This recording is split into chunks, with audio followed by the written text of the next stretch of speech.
My frame is okay? Is my frame okay? Yeah, absolutely okay. I'm just checking whether we are live or not. Let me see.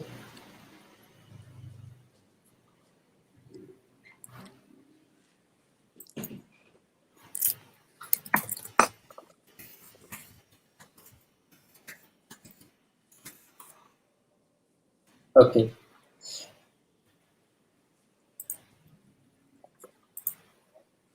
All right. So, hello everyone. Welcome to yet another session of Saturdays with Sourish. And today we have an extremely special guest, and I am so lucky to have him. Yeah, it's my privilege. It's my privilege to be with you. Yes. Yeah. So we have Dr. Vinod Mall. Dr. Vinod Mall is the Director General of Police of Gujarat in India. That's in India, in the Western province of India. Vinodji, actually, there are a good number of people who actually watch us who are from outside India. So we just have, And you must be wondering, like, why the Director General of Police is tonight, and what are we really going to talk about? So just to give you a little bit of background, with all the amazing and really bold things that Vinodji has done in his professional career, but at the same time, Vinodji has also done his Ph.D. from the Dhirubhai Ambani Institute of Information and Communication Technology. That's that's the university from where I also belong to that university. And he did his PhD in criminal forensic image processing, right? That's correct. Yeah, thanks. Right. And today, the theme we are going to talk about a lot about just all the the really interesting life that he has led, and all different, very colorful and very different, exciting life. Also, very different life than what you would usually live.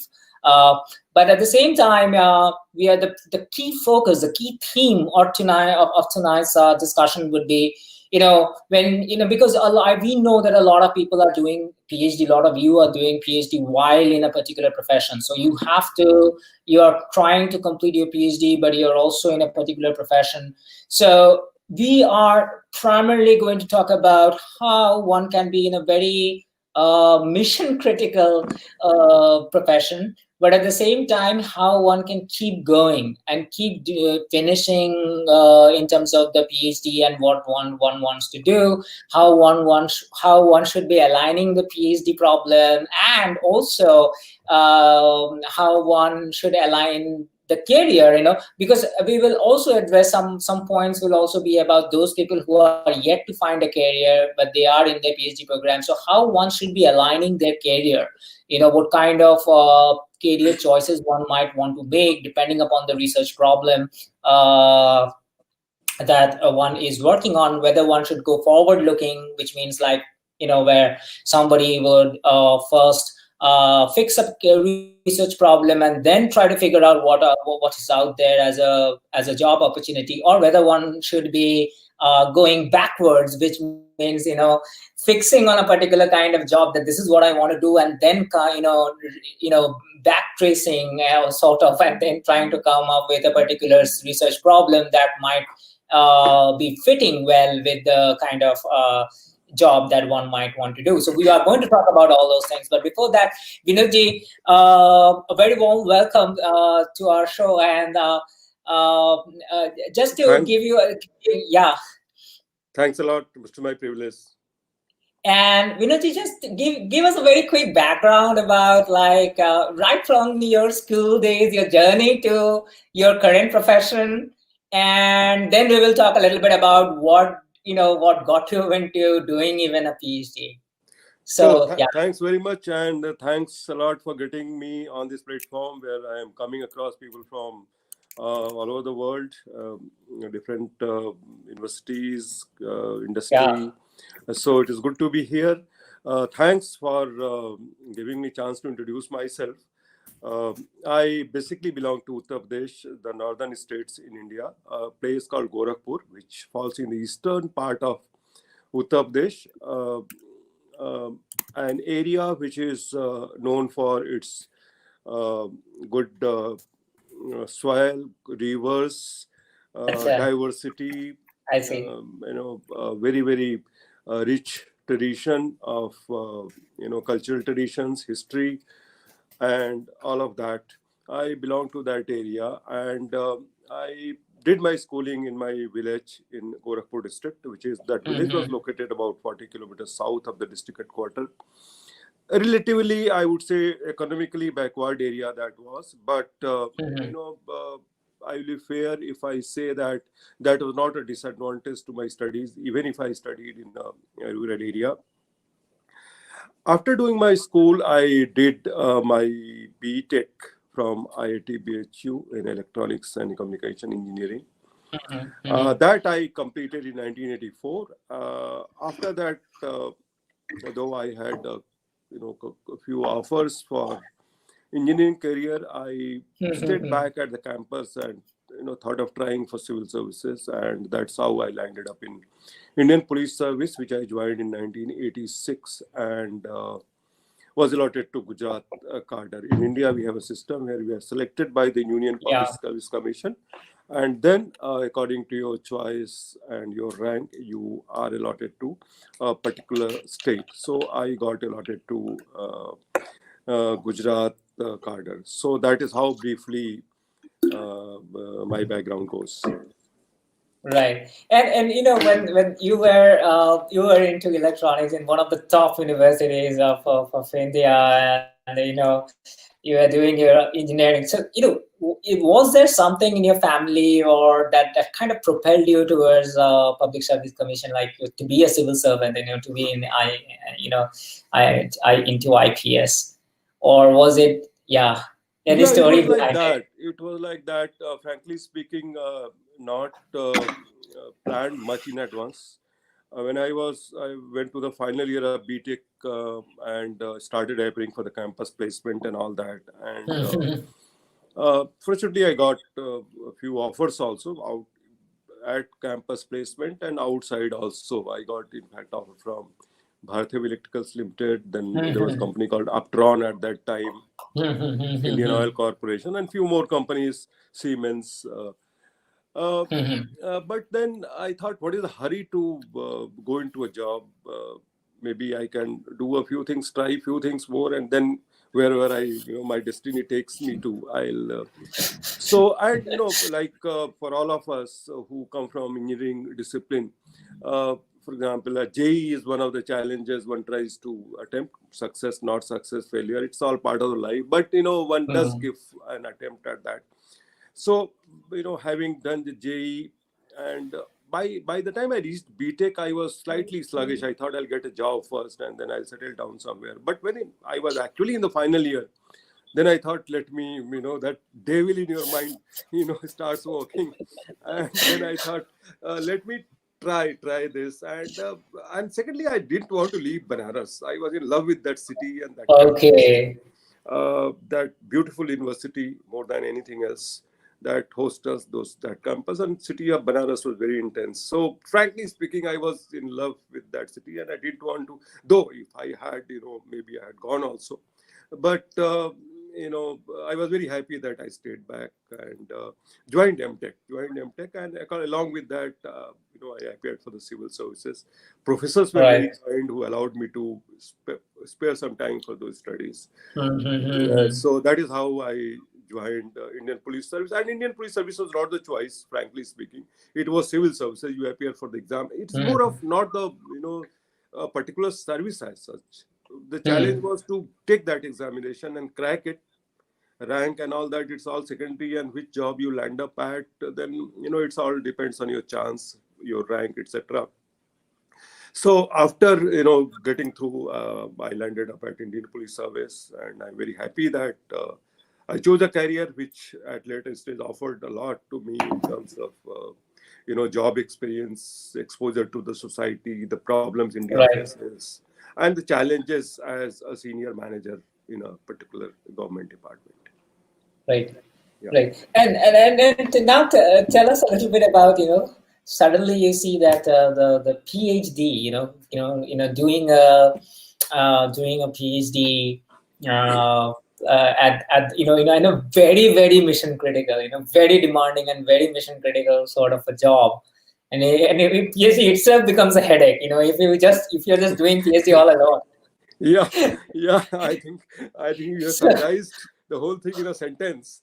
But I like to talk about myself, my context, how it all started. I joined, as I said, I joined Indian Police Service in 1986. Worked in various. I was in Gujarat. Worked in Ahmedabad Commissionerate, Baroda. I worked in Mehsana district as Superintendent of Police. I worked in Surendranagar district 2 times, in fact, as Superintendent of Police. Then I got promoted and worked in different departments. In 2005, I went to Government of India and worked in an organization called National Security Council Secretariat, which is an advisory body to the Prime Minister Office, which advises on security, strategic security issues. When I returned back to Gujarat in 2008, and by the time I had completed 22 years of service, I was, I would say I was, slightly, thought that I am doing a job which is limited. Though it gave me a lot of experience in terms of dealing with the conflicts, human issues, and things like that. But again, I found that, at that point of time, that I found that I was slightly, my capability was underutilized, my creativity was underutilized, and I was too much settled. Life was too smooth, to live. It was very smooth. It was going fine. Career, promotions, everything coming on the way in a very routine manner. And but then that too much of routineness, too much of smoothness. Sometimes it doesn't really thrill you. It doesn't offer you much in terms of challenges, because having put in 22 years service, you know a lot of things in the government, how government functions, and you use your experience. Hardly any challenges. I mean, there are challenges, but you don't have really challenges which really test you. So when I came back to Gujarat from would it be incorrect to say that you have, it's kind of like you have learned the trade of the tricks, you know what to do in what situation. Yeah, you have learned everything more or less. It's not really, and government, it's a very, very conservative system. It works on rule, regulations, and things like that. And once you have sort of mastered all of them, I would say that mental challenge is slightly, it goes down with the passage of time. The mental challenge goes down. I mean, in terms of hard work and commitment and all that, it's very challenging. But the mental challenge, so there was an intellectual thirst. Yeah, that's right. That's going on reducing. So I thought that it's easy to accept the situation which is going on, but maybe I am not very happy accepting that status quo sort of thing. So let me do something, and let me go beyond this profession. And then when you think of going beyond your profession, the options you have, business, maybe being in the government servant, I couldn't do business. I don't know, I could have done many other things, but what I found it maybe easy to think about is something to do with the academics, and that is how I thought of doing a PhD. Right. And was there any time in your childhood or during your undergrad time, or even any kind of inspiration that you got specifically from your family or some other, apart from that that intellectual fatigue that you can that there is an intellectual vacuum that was getting created in your life? So anything that when it was always there in that I can do it, actually, is was there anything that when at any point of time you felt that in your school days or in your college days? So I basically come from academic family. My father was teaching. He was teaching economics. my wife is an IAS officer, and she's a profound reader, and she's I she's see. she reads a lot. And uh, I think what really motivated me to a PhD was uh, that a person should strive continuously to Mm. do what he or she wants to do. One should not accept what you are situation you are in. You shouldn't be the part of situation. You are anyway part of situation, but then you accept the equilibrium, I think, and you are not able to guide that Mm. equilibrium, guide that situation. So that is maybe I was not comfortable with it. Always kept thinking that, you know, if I am not challenged enough intellectually or otherwise Mm. professionally, or maybe if I am, I feel that I am underutilized, then I should not accept this situation. And I should do something which I enjoy and it is mentally satisfying. Science has been my obsession. For example, even civil service, one of the I see. optionals in addition to the electrical engineering I had was physics. And few things I kept following. Physics I kept following very regularly. Technology to some extent, not in detail, even during police career, because even police, it has transformed itself with the development of technology. There are a lot of new things coming up. Mm-hmm. So that one thing, but science and technology is something which fascinates me. And then I thought that 1984 I did my B.Tech, and it is 2009, 25 years, and let me see how technology has changed. uh, I knew that it is because if we see about 1900 to 2000 years, the science and technology has changed enormously, and 25 years to 1984 to 2009, I'm sure that with the exponential increase in the scientific and technological development, a lot would have been changed, and there will be a lot of challenges. I keep hearing that point of time, I kept hearing that these days the kids are very smart. They know so much about computers. They know so much about software. They know so much about world and things like that. So I thought there must be really something challenging to take up on. Mm-hmm. So I think that was the Right. thing which really I thought, let me do it. I mean, I might fail, I might not do it Okay. altogether. Maybe 6 months later I would just drop it. And Yeah. I mean, as a when you start doing it, you also think about the failures. It's not that you always think about Right. like a normal human being, that anxiety, that anxiety is there. Mm. I too Mm. had my share of anxieties. And then I just proceeded. And So Vinodji, there's this thing that I call it the biggest problem when you start in your PhD or your research journey, as a just a beginner. The biggest problem is not to have a problem, that's and right. people spend That's right. people spend so much of time, and I have seen people even spending 3 years and they still don't have a problem. I mean, that's kind of quite worrisome, quite a red alert if something like that is happening to anybody. So in terms of choosing your research question, and also in terms of correspondingly choosing your advisor, your supervisor, like, was it something that you kind of, because this is the key point of our today's discussion, which is the alignment part. So when it comes to it, like, was it like it was something that you kind of quite well thought out? It was quite well thought out that you would be aligning your research problem with your current job, or what kind of job, or if not your current job, but maybe your past experience in this current job, right? So, or was it like, no, it was just coincidence that it just happened to align somewhere? So it was not coincidence. I had some vague Mm. idea because I was away from field of technology for a long time. So having a specific understanding of what problem I will attempt was it was not possible. It was not there.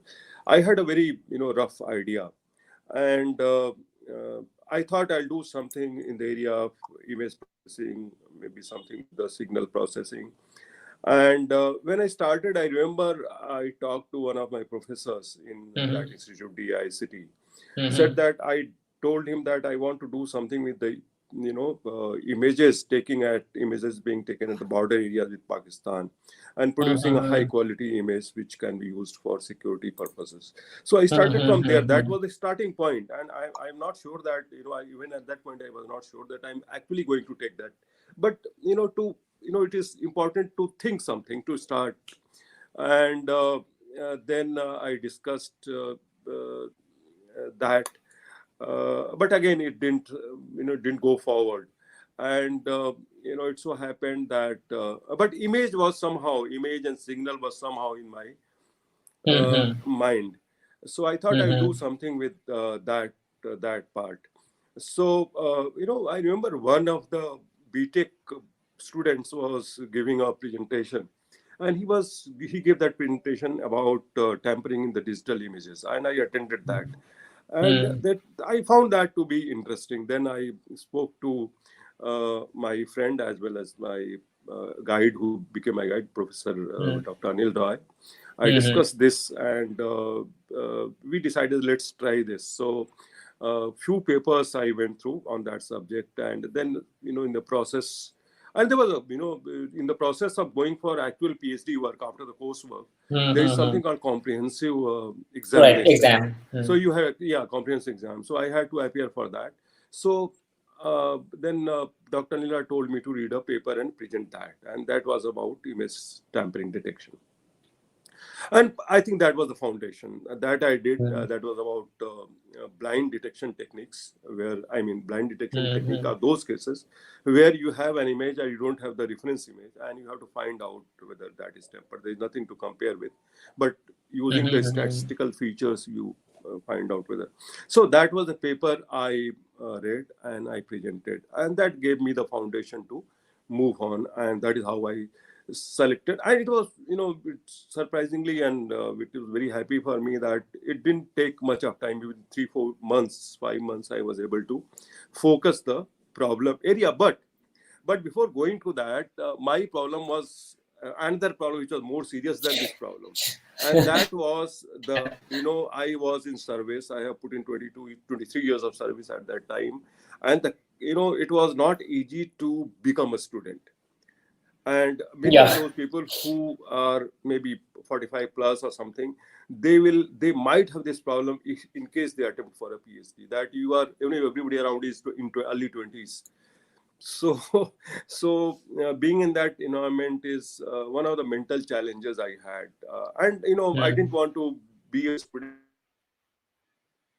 people because I will not be happy that way, because you go to educational campus and you are isolated for whatever reason, whether for the reason of being an officer or being, your age being senior to rest of them. I didn't want to be isolated. So that was a challenge. That was the challenge, and I wanted to sort that out first. That let me be comfortable with the surrounding, comfortable with the ecosystem. It was not much of a problem. After having qualified the test, I test for the PhD. And that too is a very interesting story. I'll come to that later on. Yeah, surely. So my problem was that let me be happy here. Only if I am happy here, then only I'll be absolutely. And this is, by the way, this is friends, folks over here. This is one of the fundamental things that you need to understand in your PhD. You first need to be happy, in order to produce good research. I think it is, as far as PhD is concerned, it is, according to me, PhD for a person like me who did PhD much later in the life, a PhD should not be done just for the sake of doing. It should be done to enjoy it. I know a lot of people in the government, senior officers, they do PhDs, they do social science or maybe such issues. And what happens that they get the data from the government and somebody compiles for them, somebody makes the graphs for them and charts for them, and then the thesis is sort of done. I was not going to do that. I wanted to, if I am going to do it, let me do it like a student, like a PhD student, so that, and I enjoy. I wanted to enjoy the PhD. I mean, I anticipated that there'll be problems, and I had my share of problems, which any normal PhD student, has. But then that understanding was there that I'm not going to do the PhD just for the sake of a PhD degree, because it is not going to help me in any way in my career in terms of promotions, etc. So I Right. thought, let me do it for my, for intellectual challenge and something which Right. I enjoy. So, and some interesting things happened when I, and you had to do the coursework with the M.Tech students, and they were 22, 23, Yeah. 24, and I Yeah. was almost double days. And first day I went to the classroom, and I sat somewhere, and I was tentative, the kids were tentative, how to interact with this person. I was ready. I understood this problem. I was aware of this problem, and I was very keen to solve this issue of anxiety as soon as possible. And whenever I interacted, within some time, you know two of us were comfortable. What helped me was a few things. Very, I still remember. There was one Professor Okay. Gorakhpur, and he used to teach me Yeah, Jaideep. accountability. And he was a very good teacher, and he was the first teacher who conducted the class test. And before that, I mean, I can anticipate only that some of the students might have thought that he's a senior officer, joined PhD just like that, and he will, sort of may not be able to do it, or whatever, he will be irregular. But so happened that in the first class test, I was not keen on that. I had not prepared myself for that. But in the first class test, I stood a second in the class of 45. Very small thing. I mean, standing first or second is not important. But that, Mhm. gave an impression to the other students that I am serious. Mm. And then they started interacting with me that, I mean, they could sort of, on the mutual basis, we could, interact and get something from each other. And I was very aware that without interacting with those students, it will be difficult for me to do it all alone unless I get help from them in terms of whether it is solving the problems or, writing algorithms, etc., etc.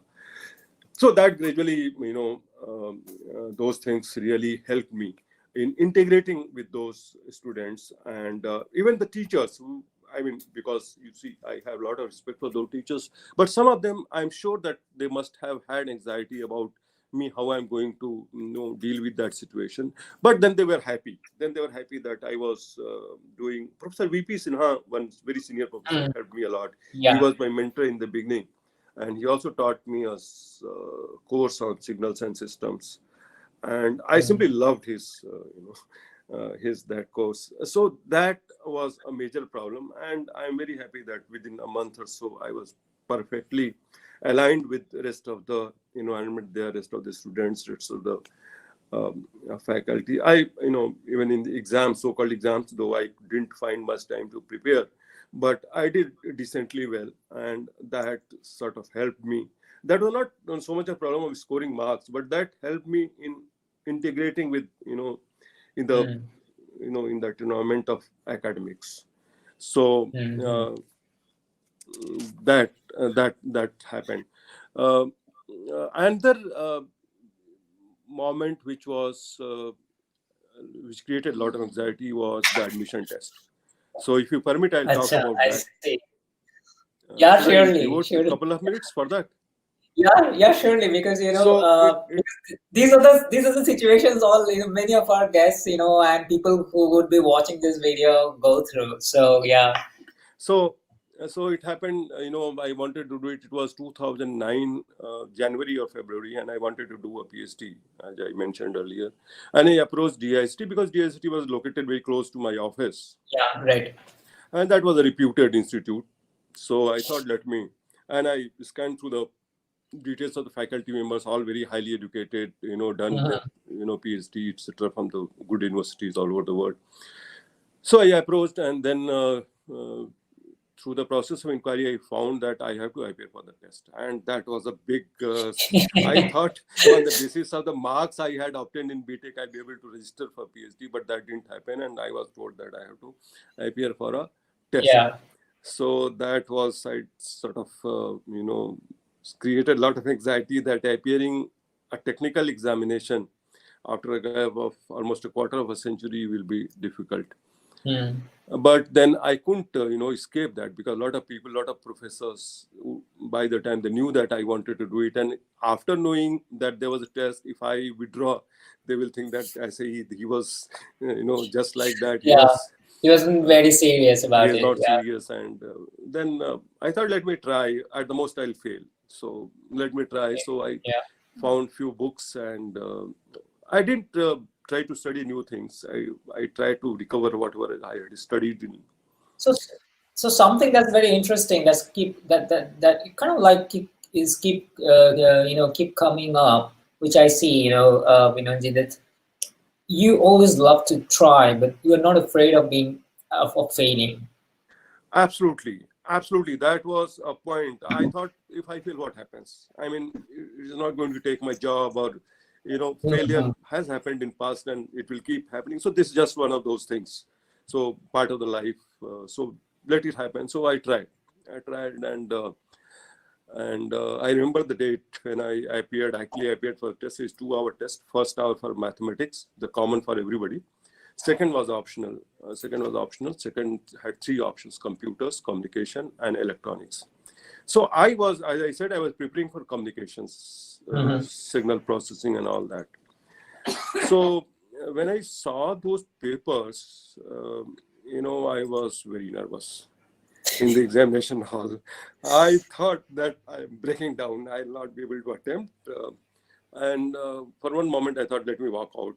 But then I saw some of the professors standing there, and then I thought, if I walk out, it will be very embarrassing for me and maybe my other friends, professors who were thinking of, trying to help me in getting this process done. So I sat down for a few minutes and I looked at mathematics. I started trying mathematics. I had studied so mathematics. But the second part, I looked at the communication paper, and I was blank. Frankly speaking, I was absolutely blank. And because communication, I had studied in 1983, 84, it was all hardware, amplitude modulation, frequency modulation, stuff, building blocks, etc., block diagrams, hardware thing. Yeah. Last 25 years, it was all mathematics, filters, transformations, all kinds of things have come up. And when I saw that in the paper, I thought it is done. But then I looked at the, I had prepared for communication, but then I thought, now, since anyway I am going to sort of fail, let me have a look at the electronics paper. So I looked at the electronics paper, and then there was some network problem. There was some, based on diodes, transistors, circuits, basically. Right. And then I slightly felt, I thought, then this is something which I can attempt, and I started attempting. And surprisingly, at end of that 1 hour in which I was supposed to attempt about 15 questions, I had attempted maybe about 8 questions or 9 questions, about 50%. But the satisfaction I had was that, I kept writing throughout that 1 hour. It means that, I had not done bad. If I am continuously attempting questions and doing right, I thought I was doing right, those whatever questions I attempted. So I thought that maybe I have a chance. I am, at least, I don't have to, give up. So, but I was not sure. I was not confident. So after the examination, I went to the office, and then, your system at DICT is very smart. They, within hours, 1 hour, 2 hours, they check up everything. And I got a call that, you have not done bad. So that I thought, it's okay. Then I went for the interview in the afternoon, and DICT has this institute has a very aggressive interview board. you will have 8-9 people, 8-9 Yeah. professors sitting, and you alone. Right. So I remember that, and one Professor Sanjay I'm Chaudhary. guilty of being part of that sometimes. Yeah. I'm sure, and you know how it happens. And I remember that Professor Sanjay Chaudhary, he asked me Yeah. questions, and I attempted one question, I did right. He asked second question, I said difficult for me. He said, "Can you try?" And then again that stick. Let me try. It was a transistor circuit, and something to do with the Kirchhoff's voltage law and all that, making those equations and solving. So you do remember the questions. I remember, because more than the content, it was that the psychological state and the way I was dealing with that. Technical things are not so important, but how my mind worked and how I responded and how those people helped me to even those professors helped me to sort of proceed. They did not discourage, so that is also important. So and later on, one professor of mathematics told me that I had scored the maximum marks in the test. So that was a revelation. I mean, not that I had not done in the past, but in this given situation, that was important. It was a very different situation, right? That boosted me too. I thought about my resources. I have those resources.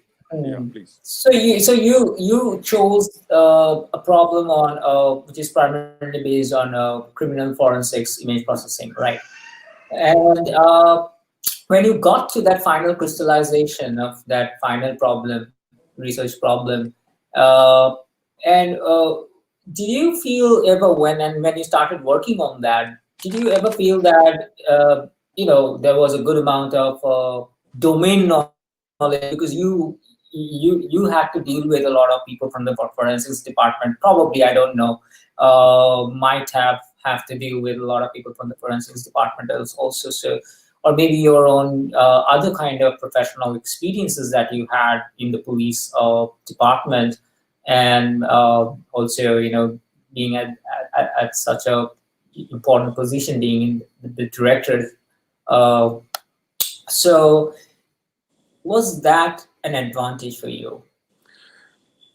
Yes, I mean, I would say that I had certain requirements of police and security in my mind, and I used to connect. I was able to connect that my work with those with that background, and also while doing this, I kept discussing this with the Forensic Science University, Gandhinagar. I had Mr. Vyas, the director at that time, who now heads the National Forensic Science University at Gandhinagar.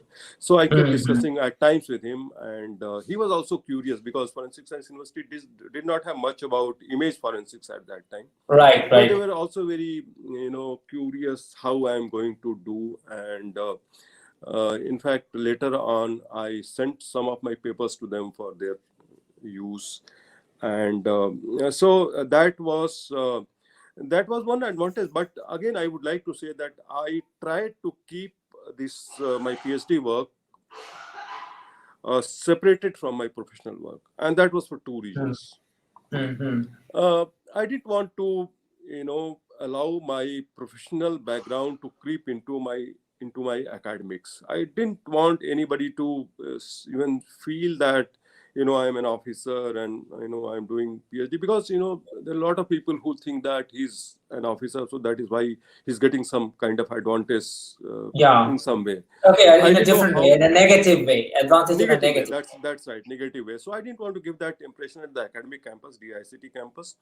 And again, in the government, I didn't want to give an impression that, because I am doing a PhD, so I'm not able to devote time for my professional police work.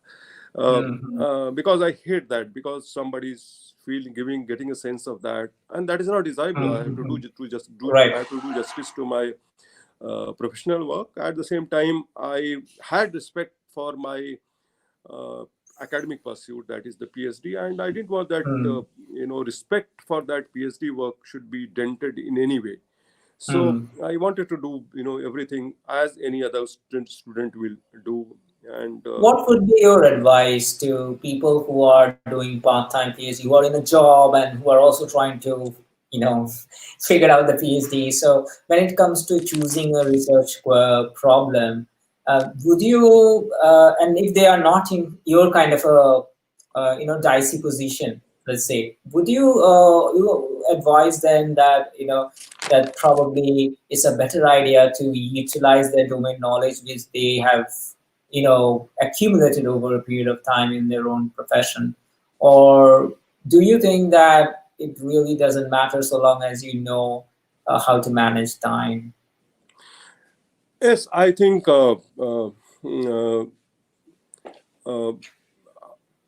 I think I just to start this point, I would say that in that group of 5 or 6 who joined PhD with me, I was the first one to complete. So, and that was not something which really great. The only thing I tried to do was that optimize my resources, whatever I had. If for example, the institute, the class work will start at 8 in the morning or something, and my office starts at 11. So I thought that was a 3 hours, slot available, which I can fully devote to PhD work. Every day when I go to the office, first I'll go to the institute, meet my guide, Dr. Anil Roy and Professor Suman Mitra. If there is any discussion, I discuss. Sometimes I went just like that. There was no discussion. But, that being in that frame of mind, even if you Was don't really important for talk you. about research work, that helps. And in fact, there were periods when I was not very happy with the progress of the PhD, and which all PhD students must Everybody face. has, everybody That's a has very, it. very typical problem which a PhD student faces. The only thing I did was that I kept going to the institute, kept talking to the professor, and also kept talking to the other research students, even B.Tech students, and discussing things. And that will at times generate stimulus to mind to come out with New ideas. the ideas. And even just being in that environment sometimes, boosts you up, because you will find people, other people facing similar problems and trying to, That you are not the only one. You are not the only one. You are not the only one. And second thing, I would say that your mind should be kept free while doing PhD. You don't get caught up with certain mental state. In the sense that don't be rigid about your ideas. Don't be rigid about how you think. Don't be rigid about attempting your problem. I'll give you one example. We made a paper and we sent to some IEEE conference at Paris, and the review got was very, very harsh. Okay. One comment I still remember, and me and my guide Dr. Nilda, we discussed about that comment. That comment said that you have only referred to papers research in USA and Asia, not Europe, and so that kind of that was not a very, very pleasant thing to read. But even sometimes comment like that, English is not good and things like that. So that kind of comments, negative comments will come, but be open to that. If you are open, take those comments in the right earnest and work on them. Maybe those comments sometimes are unfair comments. Right. Sometimes the it reviewer happens. It happens. yeah, that can happen.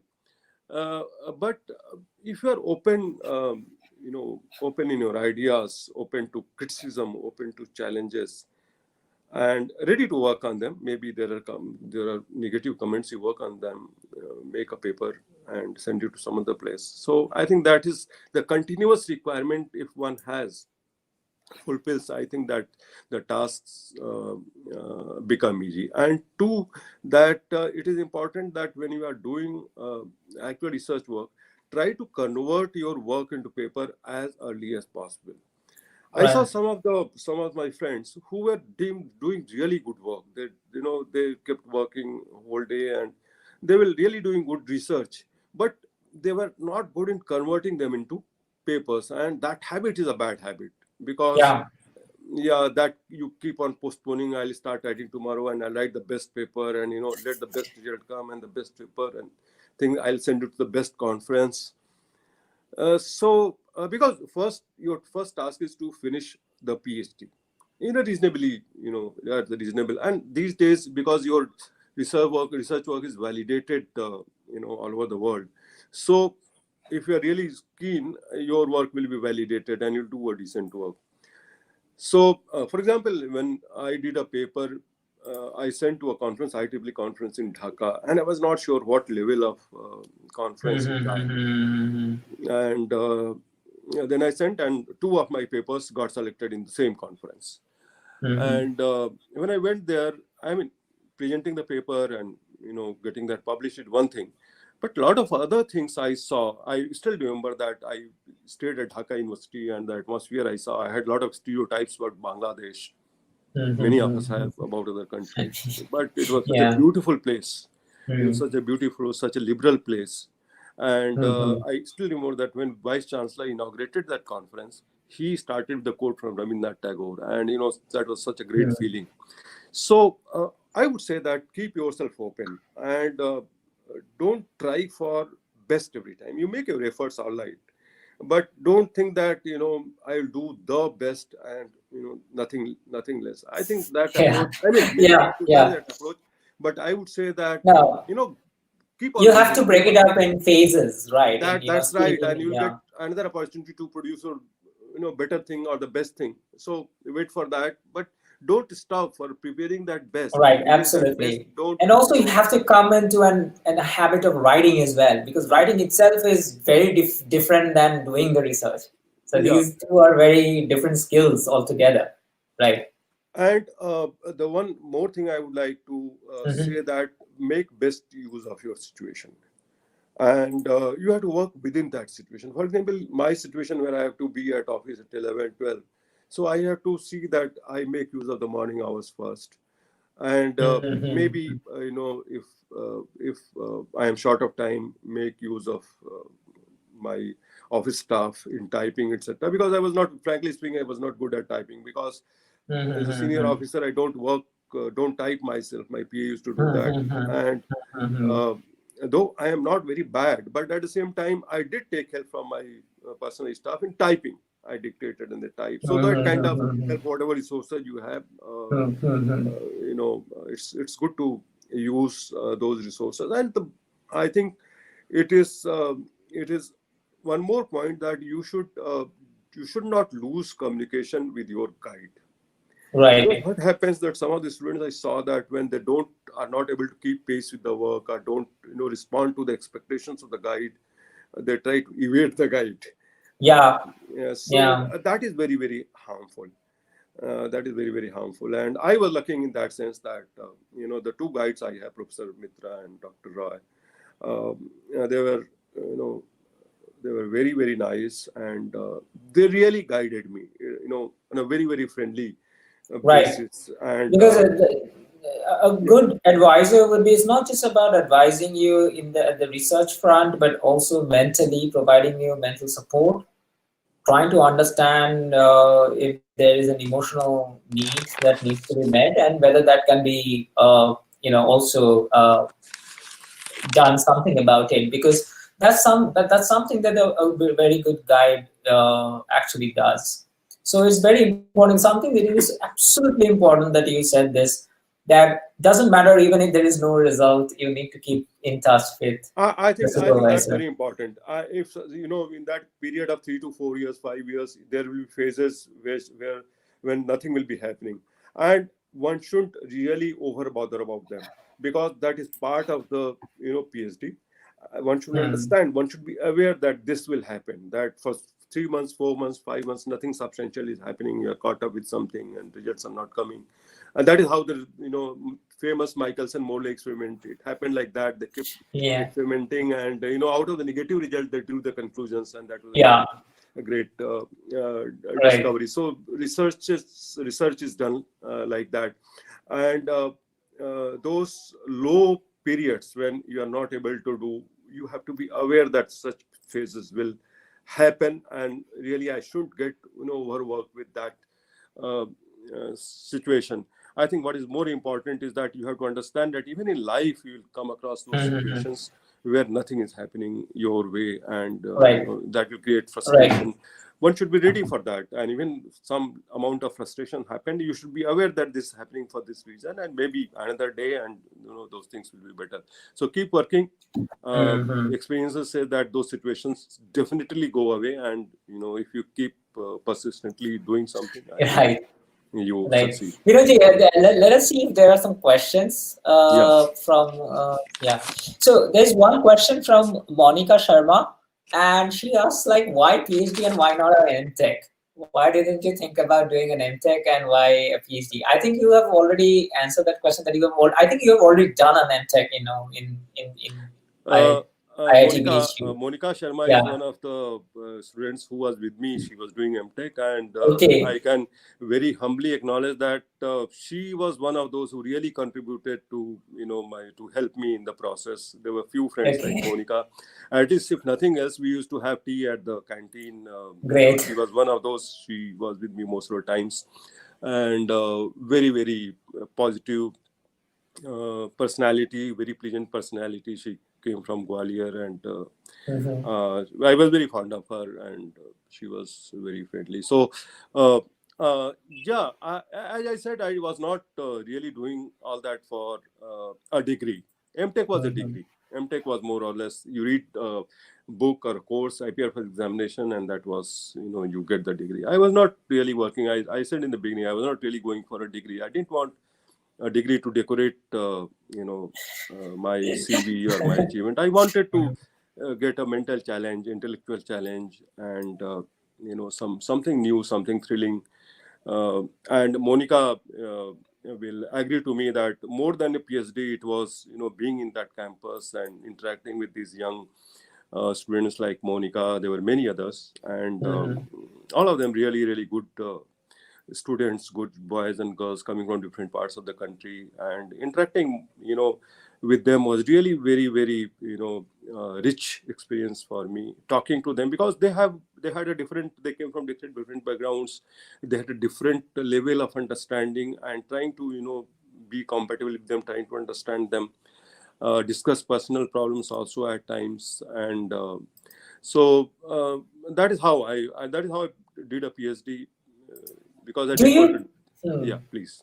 Do you think, Vinodji, that being in the police service, the Indian police service, and that actually taught you a certain amount of discipline and time management, and that helped you in your PhD? Uh, I won't. I mean, maybe police does create some amount of regimentation and discipline, because when I passed out of college, I straightway joined. The first job was police, more or less. And when I went to the National Police Academy at Hyderabad, I had to be ready by 5:50, standing in front of the IPS mess, be ready to go to Yeah, the parade ground. So, and yeah. that was very different from the college. College, I used to, leisurely wake up at 7:30, and slightly Yeah, indisciplined. yeah. So, Uh, basic traits don't change, but that really taught, you know, uh, facing tough situations. Police training teaches you one thing, that is dealing with the tough situations, and dealing something which need not really please you. For example, mountain climbing, rock climbing, horse riding, those are maybe scary at times, and they make you do that, and that boosts your confidence. So that is not the rock climbing per se or the horse riding per se, but your capability to attempt something which you think is difficult. mm, So that one. But I mm, would say that this sense of time management, I basically learned from my university days only, because 8 o'clock classes in the IIT BHU, and one has to get ready, and a continuous effort to improve oneself. I think it came much before that. When I was in my village, I think I think that I had those elements. May not be they didn't manifest at that time. These traits and these personality qualities, they manifest in the given situations. So, but again, learning is also a process, and you identify your weaknesses and keep working on them. Difficult to change yourself, but Right. as I said, being aware of certain things, it helps. Maybe you don't overcome your shortcomings 100%, But if you are aware and keep making efforts, improvement does take place. Right. Was there any situation, Vinodji, where in your profession it was a little bit of mission critical situation, and at the same time you had something important in your PhD going on in parallel, or was there any situation where, or if not that, then any situation where you felt giving up, but then you again mustered your energy and you wanted to name, I have to do this. Yeah, yes. Coursework was tough. Coursework was tough because you had to be physically attending the classes. And I made it a point to attend classes because I wanted to devote minimum time for those coursework subjects. Because if I don't attend those classes, I have to study separately, and that would take much more time.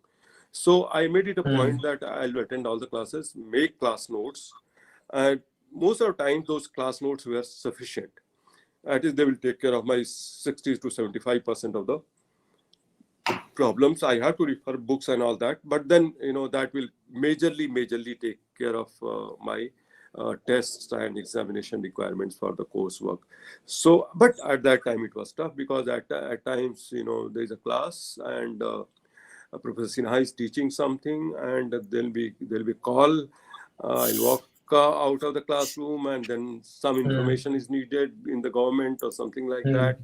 Those situations they did happen. One point of time, I remember that I was, as you said, I thought that it's difficult and maybe I will not be able to continue my PhD work, and that happened during the coursework. But I think Dr. Anil Roy and Professor Suman Mitra, they helped me to deal with the situation. They said that when you joined this PhD, what do you think? What did you think? You think that it will be smooth sailing if you are doing along with your job? You would have anticipated that there could be problems, and these are some of the problems these are some of the hurdles you will come across. There's no point you are doing well in your academics. Why you want to why you want to leave and give the examinations, that was a small thing, and I understood those, and that little thing helped me a lot. Later part was easy. The actual PhD research work was easy because timing was adjustable, because that was left to me, Dr. Roy, Professor Sonmitra, and we adjusted timing sometimes. So it was primarily the timing issue, but there was nothing there was a cognitive overload or cognitive burden, and you felt that never happened. Actually, we in Indian Police Service, we are used to overloads, frankly speaking. I had seen situations where we had to work for 18 hours. I remember I handled the riots in 1989. Riots, yeah. Very, very difficult, extreme situations, almost solutionless situations. You are dealing with, very, very complex human situations.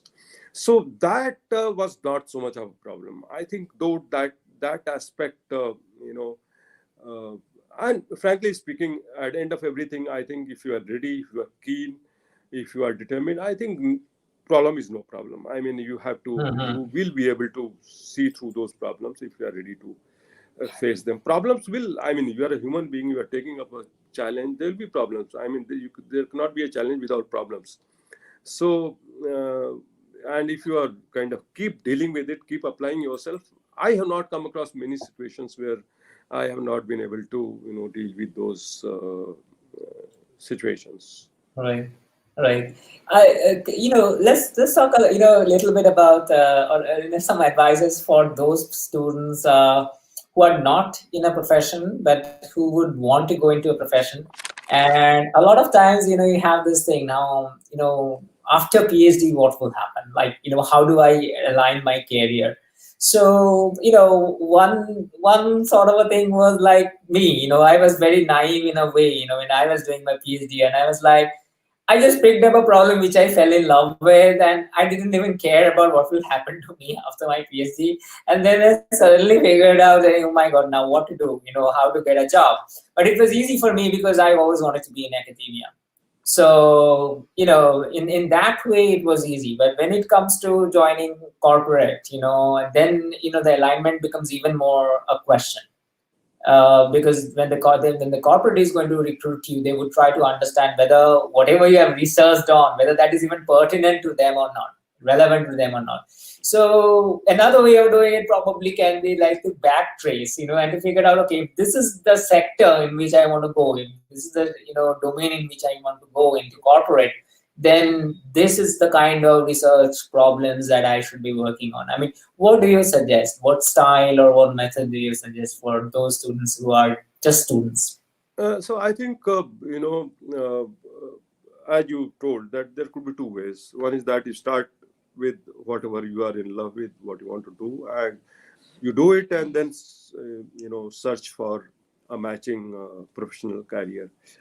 That is the ideal situation, and I think in today's world, uh, for any background, any say research work or any degree, you can find a job. Some of the jobs are, some of the academic backgrounds are not so much job related, but still you can definitely, in such diverse world, you can definitely, and these days employers, even in corporate, for example, you go to IITs, these TCS and Wipro and all those people, they will come and go to chemical engineering, they will go to ceramic engineering, they will not necessarily go to computers or IT. They know that you are an intelligent person and 6 months of training. So I believe that's not a hindrance.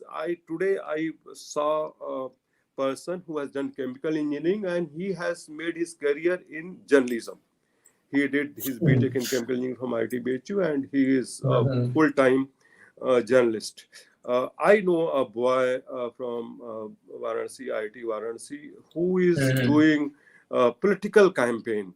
So, a lot of people from, Harvard and people are coming back doing Right, policy campaigns, and absolutely. they are working for the political parties. It is now well known that, some of the best campaigns, political campaigns, have been done by graduates from IIT and IIMs.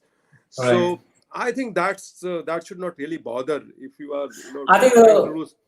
I think the skill that you ultimately gain is how to dissect a problem, how to structurally and systematically look into a problem, and then how to That's right. independently I attack mean, it. Yeah. see, for me, one of the reasons why I didn't face much problem at Ph.D. was a very broad-based B.Tech I did. I remember that I did some courses in probability theory, statistics, something in quantum mechanics and things like Mm-hmm. that. So, Mm-hmm. all that helps actually. It may not be really, for example, I'm in Indian Police Service, but I would say that Mm-hmm. even concept of system analysis or control systems, you can use in police work. That adds to your management skills. So I think you can always find jobs. You should not unnecessarily get bogged down with relating your academic pursuit with what will happen in the future. Enjoy the day. I think you'll find a job you are good.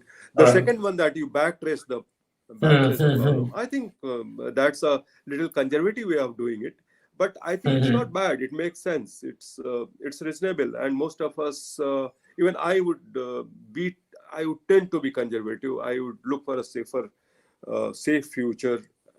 If I say that I don't, so I think It's that's almost not like good. engineered Engineered, way yeah. of I doing mean, it. you see, for example, I not that I really chose electronics engineering when I did my B.Tech. At that point of time, people say that electronics engineering gives good placement, so choose that. Mm-hmm. So though I mean, so happened that I started really liking that subject because it was so much connected with mathematics and physics. It also helped me in choose taking physics as one of the optionals in civil services, because second paper physics had a lot of electronics, communication, etc. Mm-hmm. So that one thing, but I'm sure that knowledge really helps, somewhere, even you think that something is not really related to your profession, but the way linear algebra, which I studied long back, it helped me in my doing my PhD, and physics knowledge, of little bit of physics helped me in doing a course on satellite communication and things like that. Mathematics, which I'm very fond of, it really helped in subjects like signals and system, even courses like algorithm, etc. Knowledge of mathematics. So knowledge you shouldn't really bother limiting to suit a particular job requirement. First thing is That's that true. enjoy whatever you are doing. I think you'll always find a job. Backtracing and choosing your area, that is also very, very sensible, and any intelligent person, maybe a balance between the two would be the best way to Yeah, but at the same go. time, you should always be open to learn a lot of other kind of things, related allied things. Yeah. Last 2-3 years I've been studying Indian and Western philosophy. That was in university days. I did study something. I studied some philosophies, but couldn't understand much. But last 2-3 years, I really have gone deeply into Indian philosophy, even Western philosophy, and that has been very, very enriching experience. So, Vinodji, one last question. We are all wondering that, after, you were the Director General of Gujarat Police before doing PhD. You are the Director General of Gujarat Police after doing the PhD. What's the difference? Is there any difference between these two persons? Like, after, anything that the way you look at things, or anything that changed? I think I really gained. I really learned a lot of things. I personally feel enriched, and it made me a better human being. Hello, can you hear? Yeah, I can hear. Yeah. I feel that it really helped me in improving myself as a person. Knowledge always makes you humble, and makes you realize that world is much beyond you, and any amount of process of learning is never complete, and it really helps you.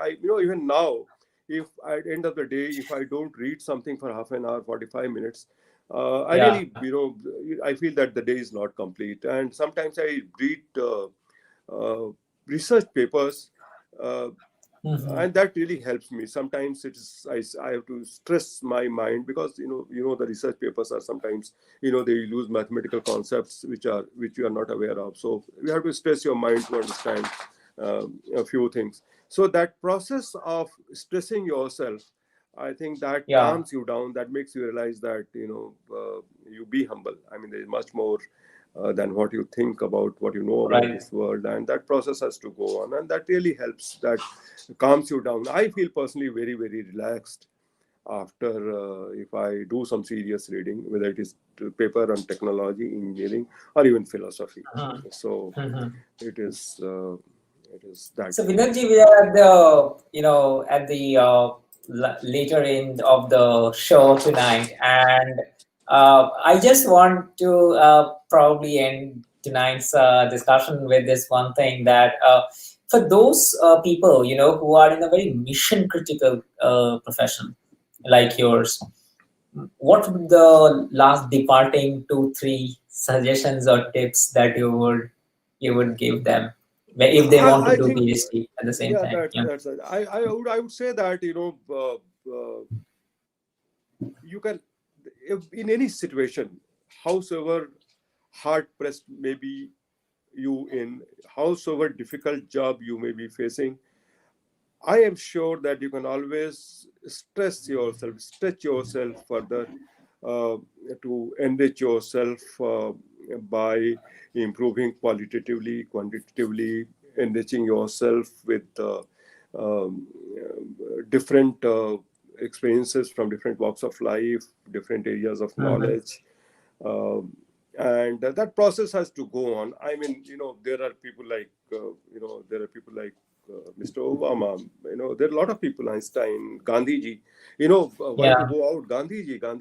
One example I'll quote, he was, in 1947, there were riots in Calcutta, by very bad riots during the time of the independence we had. And he was, of course, India got independence, a lot of things were happening, and Gandhi would have chosen to be at Delhi, sort of enjoying the independence and the power at that time the Congress wielded, and still feeling that he's doing a lot of things for the country, and he had done remarkable unparalleled contribution to making of India. But Hmm. in that difficult situation, he goes to Calcutta, where people are Yeah. Hindus are killing Muslims, Muslims are killing Hindu, and he moved with one person called Mr. Suharwardi or something like that. He moved. People are Sourishs. Suharwardi, yes.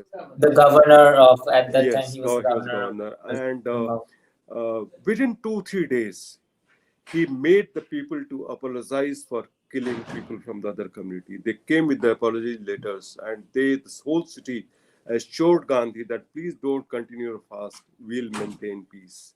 So maybe that's the inspiration for all of us, that no situation is so that it cannot be stressed further. I mean, there's no limit Right. to making efforts and achieving things and still not being satisfied and continuing further in life. Right. True. True.